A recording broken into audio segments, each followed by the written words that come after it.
Cette traversée, oui, cette traversée, c'est extrêmement, c'est très dur, c'est très traumatisant. This crossing is extremely, it's very hard, it's very traumatic.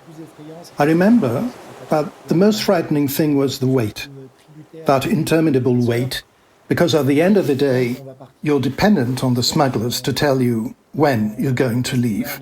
Because the smugglers are in summer, and in summer, autumn, they're pretty swamped, it has to be said. You have to queue for a chance to get on a boat. So sometimes you have to wait a week, several weeks, even several months before they give you the go-ahead.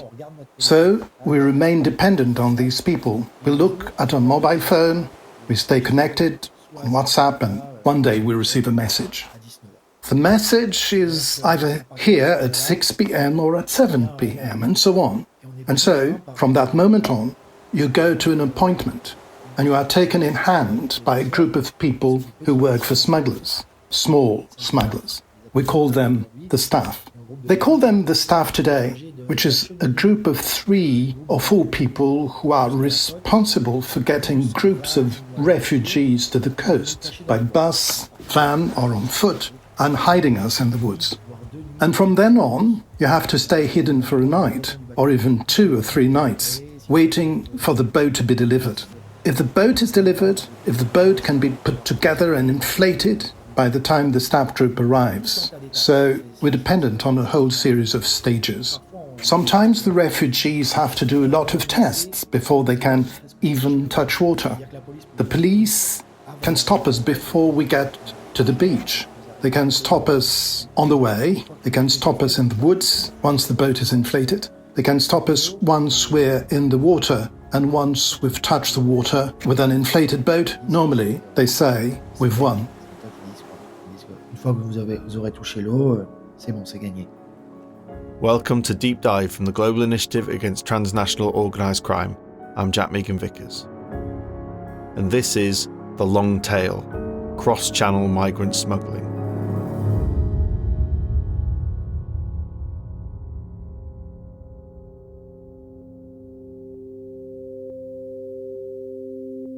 On the 1st of May this year, the UK Home Office and Border Force announced that 711 people had made the crossing over the Channel from France on small boats. 14 small boats to be precise. That works out at an average of around 51 people per boat. On the day of recording, the latest figures from the Home Office states that 8,826 migrants have crossed the Channel via small boats this year, so far tracking to be the highest ever levels. But despite these potentially record numbers, people smugglers have been operating these routes for years. So while we have put a lot of focus on migrant smuggling over the Channel in recent years, the history of Channel smuggling is much, much longer. I mean, it has been going on for at least 20-something years. This is Tuesday Reitano, the Deputy Director of the Global Initiative Against Transnational Organised Crime, author of the book Migrant, Refugee, Smuggler, Saviour, and the recent report Small Boats, Big Business, the Industrialization of Cross-Channel Migrant Smuggling. What we saw before this rise in small boats trafficking was a lot of trafficking in lorries and trucks. Prospective migrants would climb aboard lorries either known or unknownst to the drivers. In some cases, drivers were taking a fee, putting people into the main truck. In other cases, we had people climbing underneath and holding onto the axles and things like that, but basically trying to get into either the train or into the truck section of the Channel Tunnel to come across. What we're seeing now in this phase is a completely different dynamic. We've referred to it as the industrialization of small boat smuggling. So whereas all throughout 2015, 16, 17, 18, 19, it was a bit on and off. Some groups were trying things with small boats, so you'd see occasional surges, often very different nationalities of both people crossing and the people who were smuggling. But over the course of 2019, there's been a big consolidation. One set of ethnic smugglers has taken control over the route. They've organized themselves all the way back into source countries, and they're now moving a very effective line of new migrants who are marketed from the beginning of their journey as targeting the UK. and coming in organised waves with multiple launches all at the same time. So it's really become a persistent barrage of quite organised and commercial smuggling services.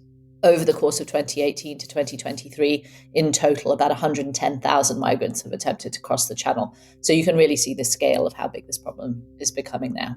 The idea of using small boats by migrant smugglers is nothing new. Back in the late 90s and early 2000s, small fiberglass skiffs were launched from the coast in places like Libya or Tunisia, carrying up to, say, 35 people, aiming for the islands of either Malta, Lampedusa or Sicily. According to a report from the GI called The Human Conveyor Belt, Trends in Human Trafficking and Smuggling in Post-Revolution Libya, it wasn't until 2012 when the really low-quality dinghies began to be used, many originating in China, and we'll come back to that point later. As the report stated, the quality of the vessel used by competing smuggling groups became a race to the bottom. But despite the countless tragedies, hundreds of thousands crossed what Human Rights Watch described as the world's deadliest migration route. But that route over the Mediterranean is not the most popular route. Instead, it's the shorter journey between Turkey and Greece. And this is facilitated by the same set of ethnic smugglers who also control the crossing from northern France to the UK. They control the whole route. So let's go and find them.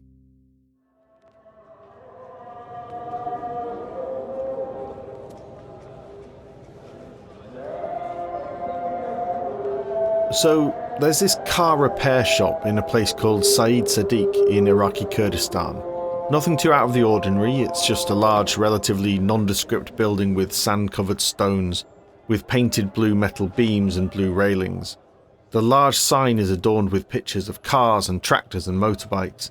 Out the front is one of those large feather flags, a red one which says "Hand Car Wash" in English.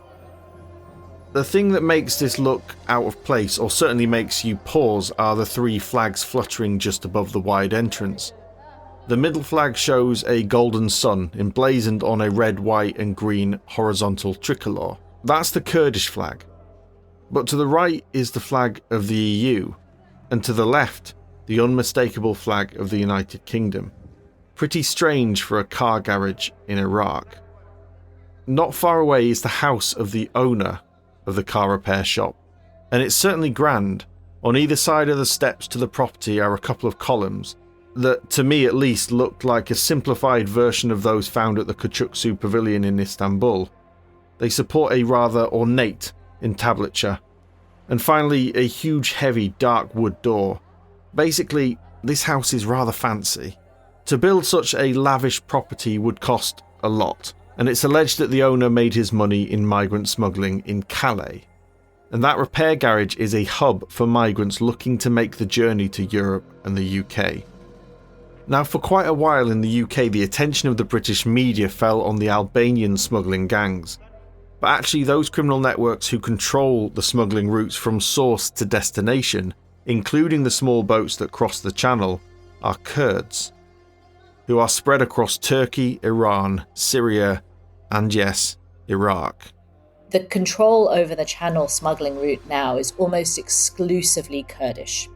And they have had a very long-standing history of smuggling to the UK, often for national or linguistic reasons. In fact, one of the first cross-channel smuggling networks that was revealed, which was in 2005, was run by Turkish Kurds. So they were even involved back in the truck smuggling days. So Kurdish groups, particularly it seems to be Iraqi Kurds, have really consolidated control over the launching points on the North French coast. We managed to do a rough schematic, actually, of which groups are controlling. And it is done in sort of subsets based upon their hometowns. They have a certain amount of territory from which they would launch the smuggling journeys of their own. And we saw, for example, groups from Erbil, from Rania, from Shazaror in Iraqi Kurdistan, and from Sardasht in Iran. And these smugglers are facilitating the journey all the way through and then from their launching points. The distinction here between the Albanians is actually the Albanian criminal groups who are associated with what we refer to as organized immigration crime were essentially just recruiting the people and then buying the places on the boats. So the logistics of the smuggling was done by the Kurds, whereas the recruitment of the people was being done by the Albanians. And so the focus that was placed by certainly UK law enforcement on preventing Albanian smuggling was not something that was going to touch the underlying transport infrastructure that was being provided by another criminal sect altogether. From the streets of Iraqi Kurdistan to the streets of the UK, these organised criminal groups have operators at each necessary stage. But the criminal bosses do not deal with the actual boats and migrants. Generally, they stay under the radar. Most of them belong to Kurdish Iraqis, but obviously it's difficult to locate the people behind this business. This is Julien Gaudichaud, a documentary filmmaker who's been reporting on people smugglers who operate in Calais for a number of years. And those words at the very start of this episode describing the wait to get on a small boat, that was Julien's own experience of crossing the channel. I've seen a few of them, but from what I saw during my investigation, some are in Iraqi Kurdistan, in their country of origin. Others are in England and others in Germany. In any case, they are not on the coast. They're not in France. They're not close to everything that's going on. Having spoken to one of them not long ago, he said that he controlled everything in England with his phone. It's important to note that these routes are not centrally controlled, so there isn't a single mafia-style group lording it over the whole thing. It's more like specific territorial control, akin to drug gangs. So if one group starts encroaching on the territory of another, well, you get the idea. There was this one story from 2022 reported by The Times that took place in the Grand Descente camp near Dunkirk. A witness described how men armed with Kalashnikovs and pistols took part in a shootout, resulting in 3 people being injured before law enforcement stepped in. Around the same time, there was a Europe-wide operation against an Iraqi Kurdish criminal group which led to 39 arrests. It was carried out by the Operational Task Force June, an operation that we'll come back to later. But in the context of violence, one of the things Europol revealed was that the rivalries between this group and others had led to 2 attempted murders in both France and Germany. Finally, last year, a GI investigation in Iraq revealed that 2 rival Kurdish groups originating in Erbil and Sharazur fought over the smuggling route in Dunkirk. It was won by the group from Sharazur, and the Erbil group has since declined in significance. Here's Julien.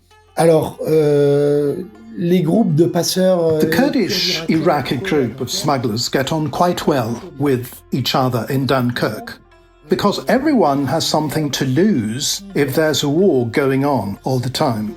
But there are so many people, and it's so noisy, that there are bound to be altercations and settling scores. And very often, the settlement of scores is made between the small hands in the camps. What's happening, and what's a bit new, is that the little hands are now armed. So in the camps, the little hands of each group are armed, have pistols, even Kalashnikovs for some. And these weapons are buried here and there in the camps. And when there's a problem, the little hands dig up the weapons and then they settle the score in the camps. Quite simply, because there's far too much money in circulation, far too much money at stake. And so I think you have to arm yourself when you are a people smuggler to show that if someone comes to encroach on your territory and bother your business, you're capable of defending yourself. You won't hesitate to defend yourself. You won't hesitate to kill. Regular listeners to Deep Dive will know that sometimes criminals embellish and even at times lie. I know, it's shocking. There was this one smuggler who joked to the GI that his gang had more weapons than NATO in Calais. But I guess this is illustrative of the fact that these gangs are armed and willing to use violence.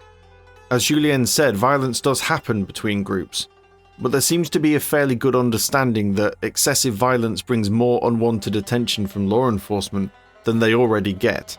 And so if collaboration is possible, it's preferable. Here's Tuesday again.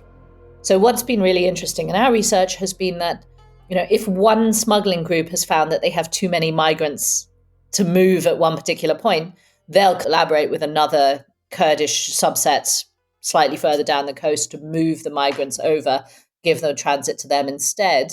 So they will cooperate where they have to, but when they don't, they will fight violently, including gunfights and battles and people dying, over their ability to control those places. What they do not seem to be doing, though, at this point is jeopardizing the business model entirely. So very much there is still a clear common enemy in the enforcement measures that are being taken. They will not turn each other in, but they will fight in their points of both where the migrants are being held. It's gotten further and further away from the coast. So actually there are less clashes than there used to be in terms of the migrants when they're being held, but there are still over the departure points on the coast. And violence is not just between the gangs. The migrants can also be treated harshly. Violence as a threat can be used to keep migrants in line and also loyal against potential rivals. There have been limited numbers of reports of attacks on migrants during their journey. Most of the harm that is being done to migrants is through the dangers of the crossing. There have been some examples of physical violence, but certainly not killing. We had some migrants who documented that their children had been slapped or hit. But given the scale of the number of people moving, actually, I would say that the violence levels are relatively low, far lower than they could be, and far lower than they were for the equivalent level of organisation in southern Libya, for example. There's this Telegram channel in Farsi, which is the official language in Iran and Afghanistan. Much of the discussion contains questions from migrants about getting to different parts of Europe, with instructions about what to do when you arrive in places, where to go, where the camps are, and so on.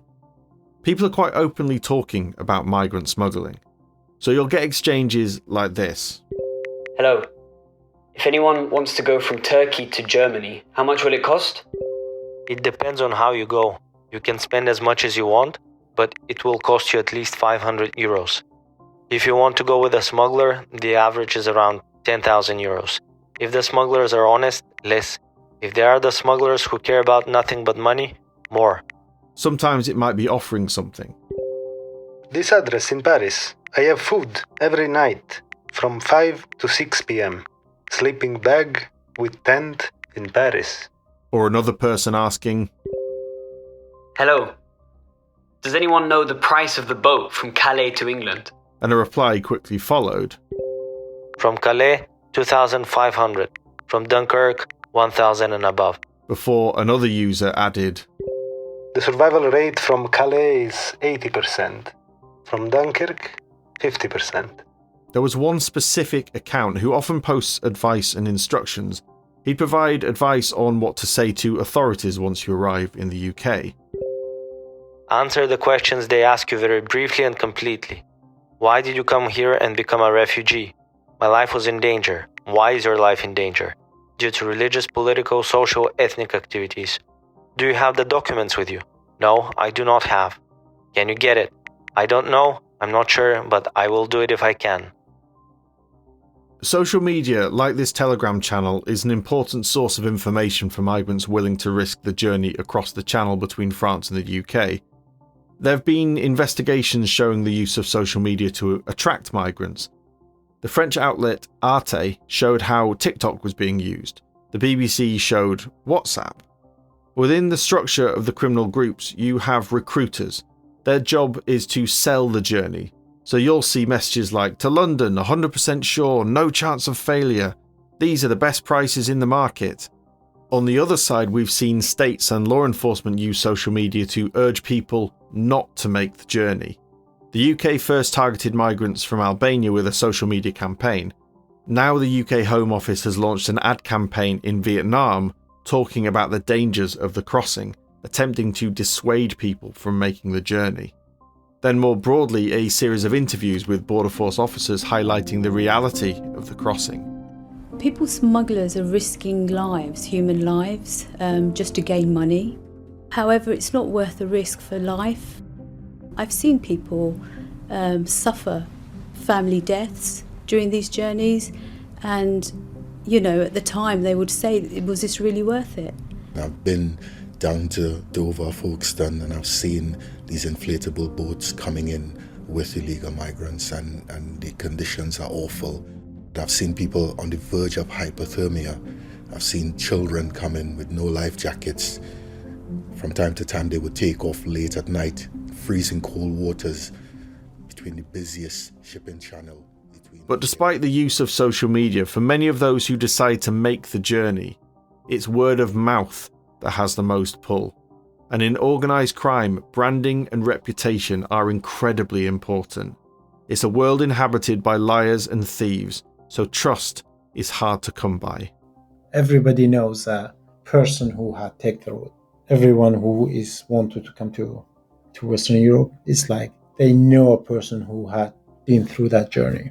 This is Afshin Ismaileh, a journalist and war photographer from Norway. And it's the word of the mouth. I was just smuggler. And it comes to the branding, price, how good the smuggler is, these things. But when it comes to the international recruitment, then it's like sometimes it's happening with the social media. But it's like the trust is low there. When it comes, you find a person you don't know, you never heard about it in the social media. There is low trust in there. Most of it, I think, is like based on connections, networking, and word of mouth. Like smugglers, as well knowing people who are in other countries, which they can sell you to other smugglers in other countries. The word of mouth aspect of this is quite revealing in other ways. By asking people who've maybe made this journey before, it can help a person decide whether it's worth it or not, and perhaps provide a dose of reality as to what it's really like. But what's also interesting about some of those who've made the journey before is that they themselves become smugglers. Here's Julien. Yes, there are quite a few who have made this same journey and who have found themselves having to cross the channel or having to get on a lorry or climb on a train to get to England. And once they got to England, they said to themselves, wait a minute, there's still a lot of money to be made. Two other people, smugglers, told me, I arrived in Calais like the others. I found myself having to cross. I worked with a boatman for a while. I learned what was going on. I saw a bit of the inner workings of this organization. And then it was my turn to cross. Once I'd crossed, well, I had the papers in England. So I started this thing. There are also some in Germany. But yes, for the most part, it's a business that caters for a community. The Kurdish-Iraqi community is made out of people who've come from Iraqi Kurdistan and who know how to speak and how to talk to their relatives and who know how to organize things. So very often, these are people who have left their country and traveled through Turkey, who have traveled through the Balkans and have arrived in France. Let me tell you this one story about an Iranian Kurd called Hiwa Rahimpour. Although Sky News discovered that not only was he from Erbil, which is in Iraqi Kurdistan, not Iran, but that his name was actually Hamakoshna. Anyway, in 2016, Rahimpour arrived in the UK and was given leave to remain in 2020, opening a barber shop in London. You can ask all the neighbours who was like gold. We didn't even believe, that's like I said to you don't know who's next door to you. It was just a shocking for all of us. Because nice guy. Like, I see all the neighbours, because obviously I'm in hairdressers and we know, and I see so many guys going by, saluting him, talking to him, and he was nice. He was nice to everyone around here, to be honest. His landlady here was speaking to Sky News just after Rahimpour's arrest, and you could hear how she was in disbelief at the allegations, because Rahimpour was actually running a significant migrant smuggling outfit. He did all of the usual stuff, purchasing boats, engines and life jackets from Turkey, getting it all shipped to Germany, Belgium and the Netherlands, and from there the boats would be moved to the northern coast of France to Calais or Dunkirk. According to some, Rahimpour's gang was responsible for 10% of the crossings over a 12 to 18 month period, some of which resulted in deaths. Eventually, Rahimpour was arrested in the UK and deported to Belgium, where he has since been convicted and jailed for 11 years. He also received a fine of €80,000. But given Europol estimates that Rahimpour's gang generated nearly €60 million in 2021 alone, the sentence and fine will be unlikely to deter others. Then there was another story from April 2019 when an Iraqi Kurd who arrived in Dover after paying £2,000 to smugglers to get him across to the UK, he came across by hiding on top of a lorry. His name was Nazar Jabbar Muhammad. Once he settled, he continued his work, the smuggling of migrants. He once boasted that he'd smuggled too many women, and I bought more than 100 over. But what Nazar didn't realise was that the National Crime Agency was monitoring him. So they heard his arguments with other gang members in France and Belgium over a dinghy that had gone missing. He was trying to arrange a crossing for 21 migrants, which would have netted him around £200,000 as he was charging each migrant £10,000. Thankfully, before that crossing could be made, Nazar was arrested, just months after he arrived in the UK. He was subsequently jailed for 10 years back in 2021. So why are Kurdish groups so prevalent in the smuggling industry? Here's Afshin. There is a joke in Kurdistan which says that one day God visited hell, and he went to different parts of the hell that everybody was suffering a lot. Different parts which belongs to different countries. Then which he made it to the Kurdish side, and he found out that everybody is happy, dancing, drinking wine, good food and everything. He sent some angels to find out what's going on here. At the end, the angels find out that the Kurdish people in hell, they are smuggling from paradise to hell. So that's the joke that is allowed and made in the Kurdistan. And it shows that how they are, I mean, like they are good in it. With this experience, they have it from their region. So they bring it to different countries in Europe. Then it comes a lot of them to Greece, to France, to Italy, to different parts of these countries, which is like the main, the transit route, Western Europe. And they brought this experience to these countries as well. So it makes them to stay there and becomes... And it's, of course, it's a good money in smuggling business. If you look at a map of where Kurdistan is located, it stretches over a number of countries, so Turkey, Iran, Iraq and Syria. In Iran, you have the mighty Zagros Mountains where the Kurds live. This happens to be on the migrant route out of the east for those travelling from Iran, Afghanistan, Pakistan and India. There is this Kurdish saying, "No friends but the mountains." Historically, the Kurds have suffered persecution. Many left their ancestral homes and travelled, often with the help of smugglers, into Europe. This meant that there's now a significant Kurdish diaspora spread across the continent. Within these communities, there are some, like Rahimpour and Muhammad, that have become part of the migrant smuggling ecosystem. For example, let's look at another story of a smuggler who spoke to the GI, who we called Karwan. He was a migrant who comes to UK and become a refugee there and got asylum in UK. Because of that, you get some experience from it. So you know a lot of people on the road. You become acquaintance with a lot of people, the smugglers and different people who are in charging of the route. So you make a connection, you build a network. He was one of the ones from Suleymania in Kurdish side. He's got his own part in Kalas or in the French side. So he's bringing the people from the same route, like with the rubber boats and different other boats, like you have the trucks as well. So he brings people from there, but he's living fast, like he's permanently living in the UK. After making that original journey from Iraqi Kurdistan, Karwan has been in the smuggling game for about 5 years and now supervises a 15-person outfit, including Albanians and Arabs, but mainly trusted people from his hometown.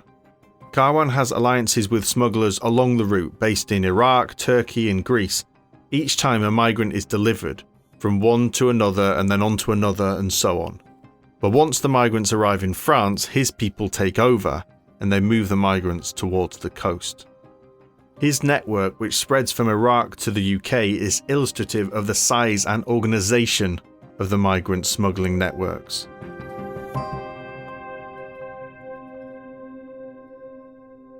The GI's research identified the 4 main Iranian Kurd networks operating in France. The leader of one was nicknamed Apple, and was the only one using a UK number.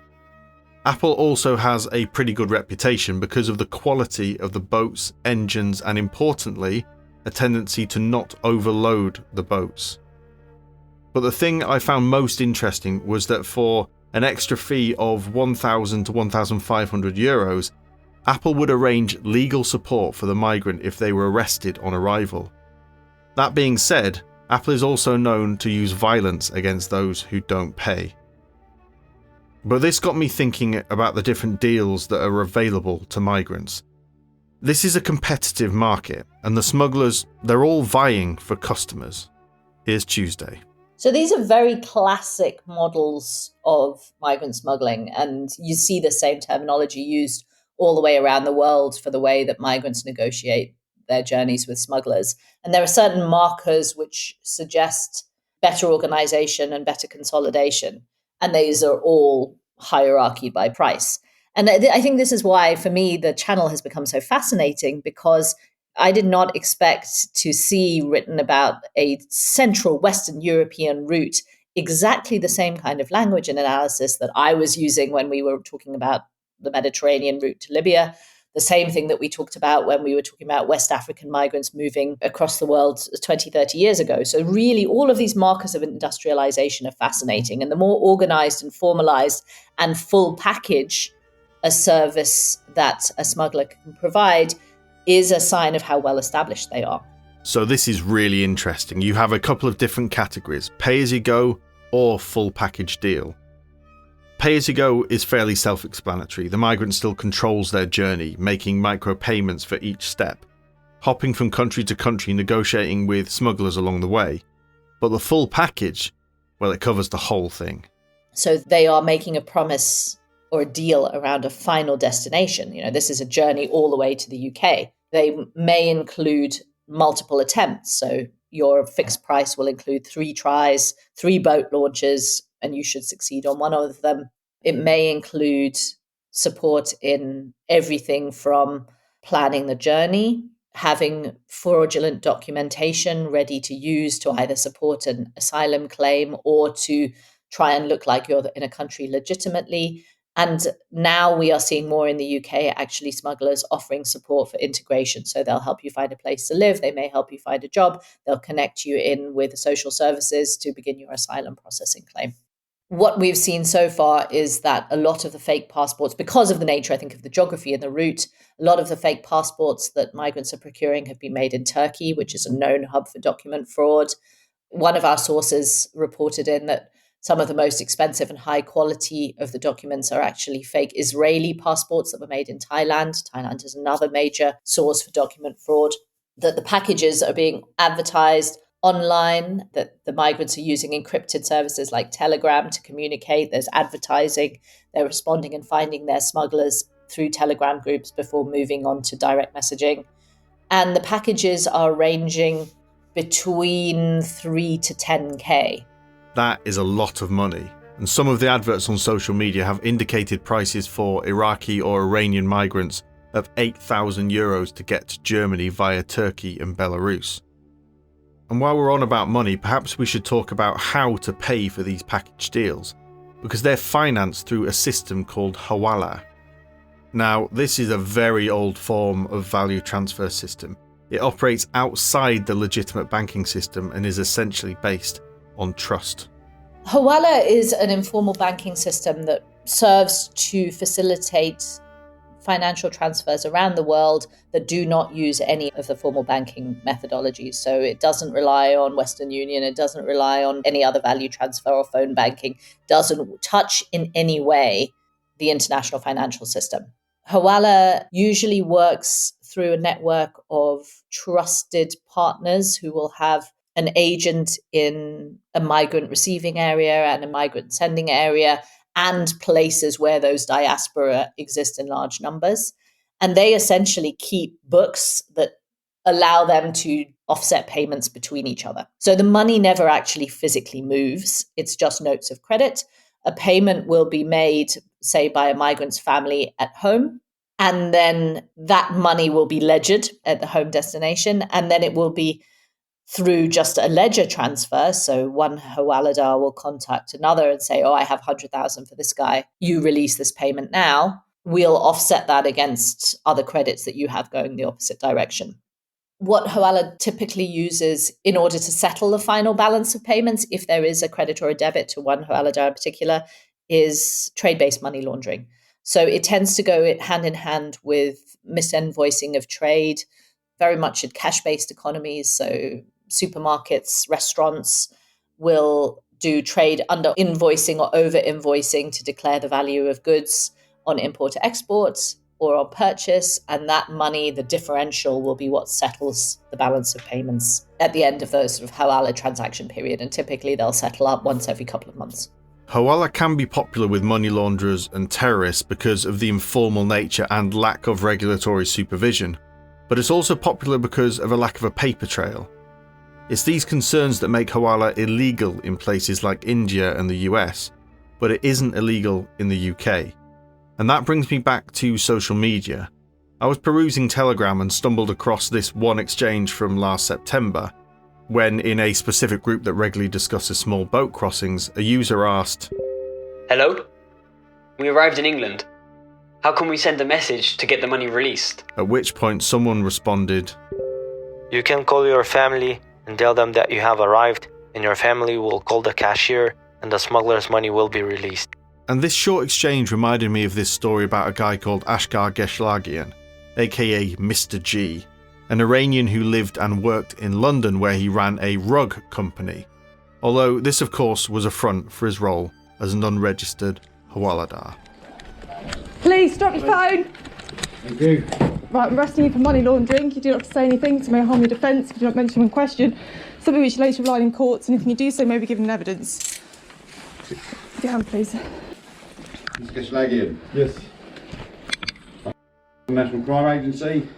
This is my colleague. We have a warrant to search these premises. Okay? This was the moment Geshlagian was arrested by the UK's National Crime Agency. Geshlagian's role as a Hawaladar meant that he accepted payment from migrants and their families, and then released the money to the criminal gangs once the journey was completed. He would get his little commission out of it. Undercover recordings revealed Geshlagian admitting that 70 to 80% of his business was illegal. The NCA seized £50,000 in cash from his home and were able to see around £1.6 million in payments had gone into his bank accounts. Geshlagian was subsequently sentenced to 8 years for money laundering and facilitating illegal immigration earlier this year.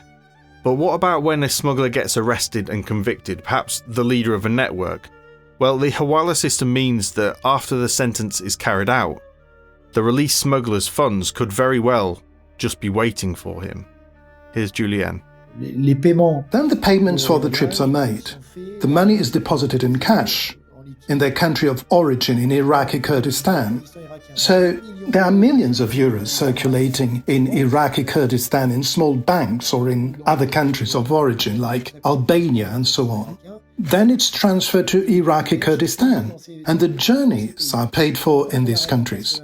So, when we arrest a smuggler in England or France, we can prove that he was involved in the crossings, that he was involved in this and that. But we don't seize all the millions of euros. So, when the smuggler gets out, depending on his sentence, between 3 and 8 years, he'll get out. There's a lot of money waiting for him in his own country. Now, it's always interesting to try and work out how much an illicit industry is worth. And as we heard earlier from Julien, there is a lot of money to be made in smuggling migrants. So let's take a look at the numbers. Between 2018 and 2023, in total 110,000 migrants attempted to cross the channel. The average cost of a place on a small boat is between 2,500 and 3,000 euros. Each boat is carrying around 50 people. That's between 125,000 to 150,000 per boat.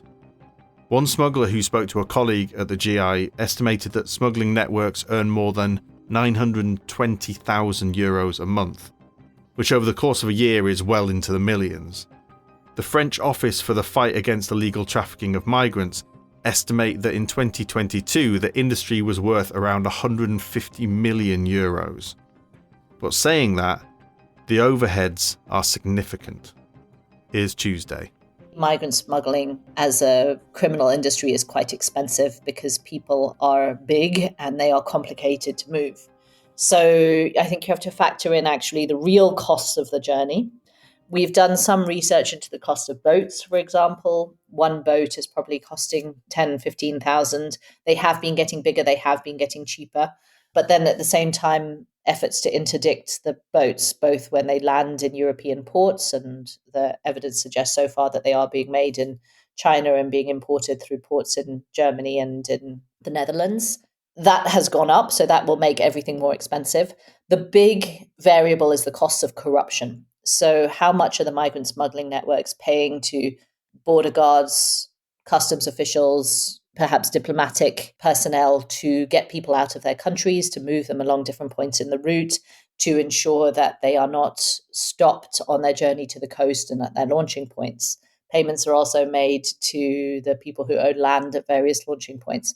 So I would suggest that while the intake, the total gross intake is probably high, and that you do on the simple maths, when you begin to net out the actual costs and the number of people who are involved in having to deal with those large groups of migrants on the move, the profit margin is smaller.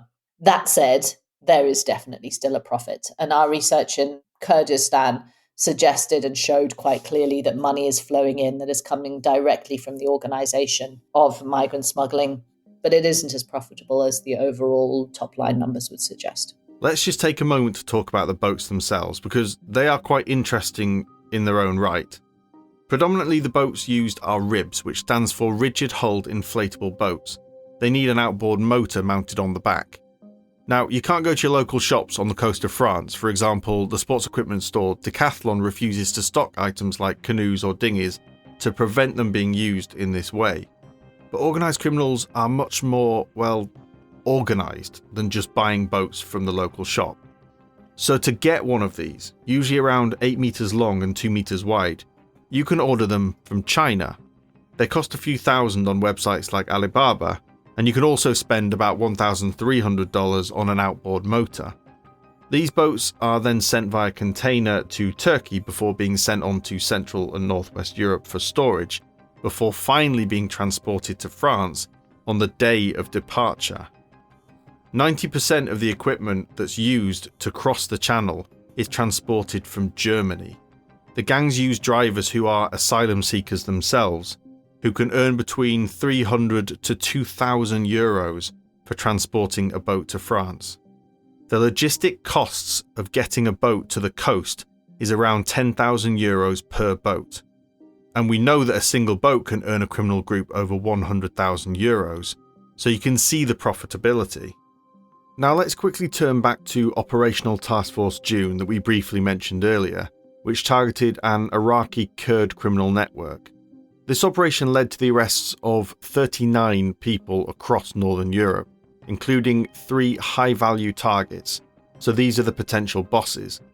Of those arrested were so-called logistical cells in Germany and the Netherlands, whose role it was to source the necessary equipment for boat crossings in Europe and beyond. Then you had the UK-based Hawaladars. Over 50 locations were searched and a load of equipment was seized. 1,200 life jackets, around 150 rubber boats, 50 engines, 40,000 euros in cash, firearms, cars and drugs. Now, this is where it gets interesting because the gang allegedly charged an average of between 2,500 to 3,500 euros per migrant. The cost depended on the nationality of the migrant. They would launch up to 15 boats simultaneously, expecting about half of them to make it to the UK. This group reportedly smuggled up to 10,000 migrants and made an estimated 15 million euros over the course of 18 months. And let's suppose, for the sake of argument, that all of those 150 inflatable boats that were seized by law enforcement had made it across the channel, each carrying an average of 50 people, who had each paid between 2,500 and 3,500 euros for a place. That works out at between 18 and 26 million euros. In February this year, Europol's operational task force WAVE, which followed on from June, also dismantled a significant smuggling network comprised of Iraqi and Syrian Kurds based in Germany, alleged to be responsible for small boat crossings between France and the UK. This time 19 arrests were made, including 5 high-value targets, along with a bunch of equipment. Europol described the boats as low quality, mainly originating from China, transported via Turkey to Germany, and not safe to carry more than 10 people. But of course, the criminal gangs put around 50 migrants in each boat, charging between 1,000 and 3,000 euros per person. And finally, in addition to all of this, earlier we heard about how many of those involved in smuggling gangs were once migrants themselves, who learnt the tricks of the trade and decided to get involved. Well, some of the criminal networks help would-be smugglers set up. For say 10,000 euros, they will buy and deliver a rib for the new smuggler, and the Kurdish networks still decide when, where, and who launches a boat.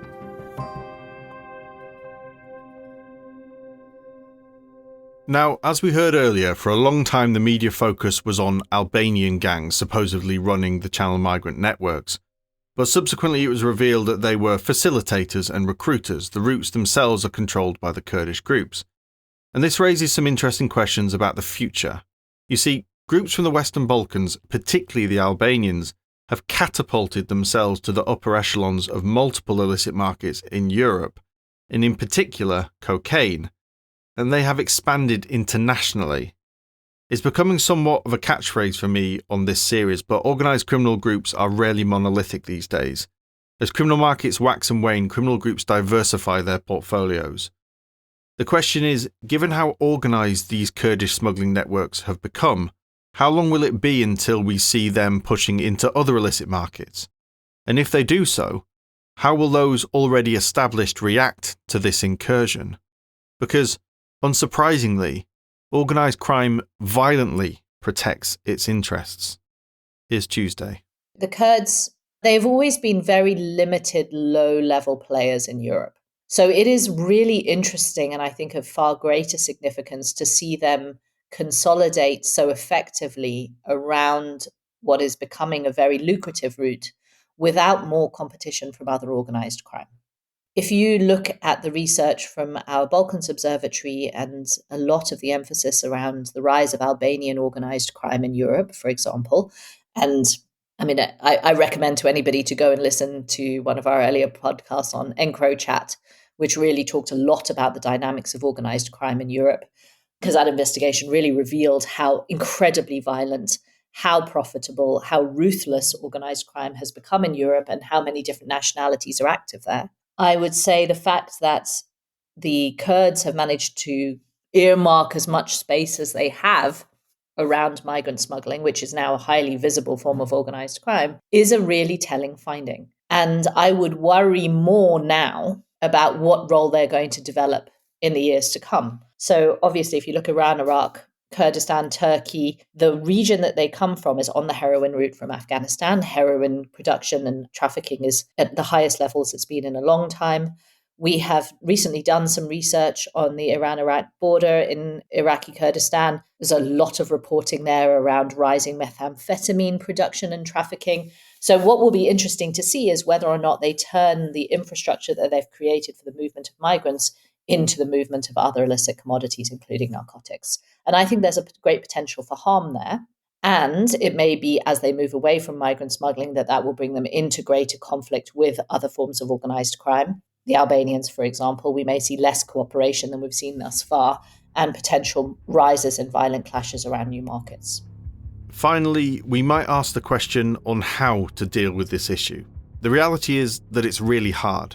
Dismantling gangs has an effect to an extent, but those are just individual gangs. By taking them down, prices go up, and the other gangs make more money. And then eventually another gang takes the disrupted gang's place. Here's Julien. Having been to court several times to observe the investigations into these gangs of people smugglers, the investigations take a long time. So the police often manage to identify part of this criminal group. They don't manage to locate another part. They don't know the last small part. What the authorities want to know is that they have brought down an entire network, because in fact, if they arrest just a few small hands, or just one intermediary, or just one other person, it will be very easy to replace him. The chain will still be organized and business will resume. So, their intention is to bring down the whole network from A to Z. And unfortunately, these people are highly mobile, moving from one country to another, from one town to another, changing their phone all the time. So, it's complicated to be able to locate them all, to do a one-off net search. So, these investigations often take between 6 months and a year, or even longer. As we heard at the start of this podcast, so far, if the current rate of small boats crossings continues, 2024 will break the previous records for migrant numbers making this journey. Of course, with an election looming in the UK, this is an important electoral issue, and the two major parties have differing views on how to deal with this problem. From the current government's UK-Rwanda Migration Economic Development Partnership, otherwise known as the Rwanda Plan, to the main opposition Labour Party's proposal to create a new law enforcement unit called the Cross-Border Police Unit, specifically designed to target the small boat operators. But the problem remains. If people want to come to places like the UK and a legal route is not an option, they will turn to the irregular path. And the reality is that if there is money to be made, organised criminal groups will serve that need. As was pointed out in the GI Small Boats report, the higher the obstacle, the more people will turn to smugglers, who, in turn, will charge more for riskier approaches to infiltrate their clients into the UK. Here's Tuesday. So what our research globally on the smuggling of migrants has shown is that heavily focused enforcement efforts, militarization of borders, building up stronger and stronger border controls, really feeds into the smugglers more than it does anything else. So when does a migrant need a smuggler? When a journey is hard to make, when it's one they can't do by themselves. The harder you make the journey, the more criminal the provider has to be in order to be able to circumvent those barriers. So if you have a highly militarized border with a lot of enforcement, heavy penalties, smugglers are going to want to charge a lot for that, so it becomes profitable. It's dangerous, so only the most effective smugglers are going to be able to survive.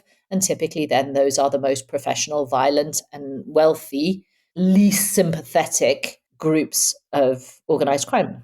In an ideal world, I think, safe and legal routes for migration, particularly for migrant populations who have had a long-standing interest in particular geographic corridors. So the reason why the Kurds have been so effective in controlling the smuggling route from source to destination in the UK is because Kurds have historically always wanted to go to the UK. So a better way of managing the migration flow would be to set up a limited number of safe, legal routes for migration into the UK. Instead, the efforts focus on reducing as much as possible or narrowing as much as possible the opportunities for people from the region to move to the UK, forcing them into irregular or illegal channels, forcing them then to use the services of a facilitator to make those journeys and to finish that journey in the UK and to access the asylum system. And then by ratcheting up the level of enforcement, increasingly pushing those migrants who, if they have wanted to make that journey for tens of decades, they will continue wanting to do so, pushing them into the hands of ever increasingly more organised, professional, violent, ruthless and expensive smuggling groups. That's it for this episode of Deep Dive. I'd like to thank Tuesday, Afshin and Julienne for speaking to me. If you'd like to read the GI's report, Small Boats, Big Business, the Industrialization of Cross-Channel Migrant Smuggling, you'll find a link in the podcast notes, as well as a link to all the relevant research links from this episode. If you'd like to check out more of our research into organised crime around the world, our website is globalinitiative.net. You've been listening to Deep Dive from the Global Initiative Against Transnational Organised Crime. I'm Jack Megan-Vickers. Thanks for listening.